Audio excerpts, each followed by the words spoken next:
Bus കയറിയ കാലൊക്കെ മറന്നിക്കണം. അത് തന്നെ വാ.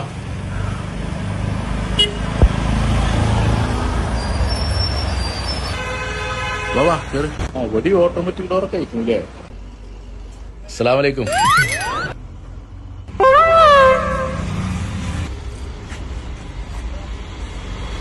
നിങ്ങൾ ഗൾഫിലാണല്ലേ? ആ, ഗൾഫിൽ നിന്ന് ഇന്നലെ എത്തിയിട്ടുള്ളൂ.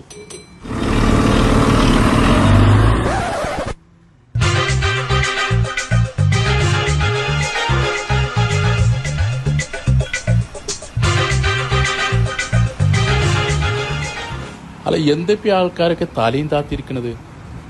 ഏയ്, ആ ചെവിനോട് ഒരു എല്ലാരും എന്താ ചെവി തിരികെ ഇങ്ങനെ കിടക്കണത്? അത് പാട്ട് വെച്ച് കിടക്കണേ. ഇപ്പൊ ബസ്സിൽ പാട്ടൊന്നും പറ്റൂലല്ലോ. പാട്ടൊന്നും പറ്റൂല? ഇല്ലല്ല. എന്തൊക്കെ നിയമങ്ങളാണ്! ഒരു പാട്ട് ആസ്വദിച്ച് യാത്ര ചെയ്യാൻ പറ്റൂല. പക്ഷെ ഡാൻസ് ആസ്വദിക്കാം. സുംബ ഡാൻസ് ആണോ? പാട്ടില്ലാതെ ഇപ്പൊ ഡാൻസ് നടക്കുമല്ലോ. ആ, അതൊക്കെ നിങ്ങൾ കുറച്ചു പോകുമ്പോ കാണാം.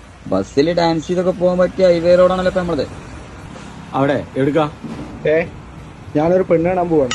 ഇജ്ജ് പെണ്ണ് കാണാനോ പെണ്ണ് കെട്ടാനോ പോയി സ്ഥലം സ്ഥലം ഞാൻ പറയില്ല. അതെന്താ? കഴിഞ്ഞ പ്രാവശ്യം തന്നെ സ്ഥലം പറഞ്ഞു പോയിട്ട് അത് മുടങ്ങിക്കും. സ്ഥലം ഞാൻ പറഞ്ഞു തരൂല. എന്തെങ്കിലും വിട്ടോളൂ. അടുത്ത കണ്ണിന്റെ ഓട്ടം പോരട്ടോ. നമ്മൾ ആ ചമ്പന എടുത്താൽ മതിയാഞ്ഞു. ഇനി ഏതായാലും അടുത്ത കൂട്ടിൽ നോക്കാം. നമുക്ക് ആ മട്ടപ്പോത്തിന് ഇറക്കാം. അല്ലത് കാളൗട്ട് കഴിഞ്ഞ വണ്ടിയാ. ഇമാരി ചവിട്ടിയാ പിന്നിലുള്ളോ നമ്മളെ ചവിട്ടൂലേ? ആ, അതൊക്കെ ഡ്രൈവറെ കഴിവാണ്. എവിടെ? ഞാൻ താഴെക്കോട്ടേക്കാണ്. എന്റെ അടുത്ത് പൈസ ഇല്ല. നിങ്ങൾ ഏതായാലും താഴെക്കോട്ടേക്ക് പോകല്. ഞാൻ ഈ മൂലക്ക് ഇരിക്കണേന് ഇപ്പൊ എന്താ?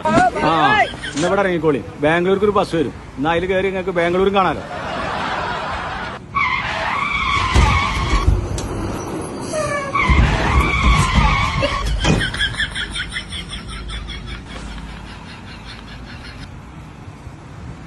എന്ത് വെട്ടിച്ചിലാണിത്? വീട്ടില് ചാടാതിരിക്കണെങ്കിലേ ഇങ്ങനെ മുറുക്കി പിടിച്ചോളി.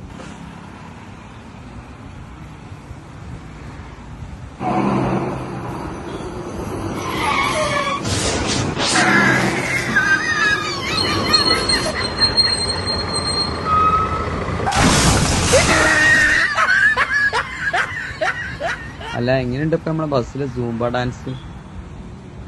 ആസ്വദിക്കന്നെ, അല്ലാതെ എന്താ ചെയ്യാ?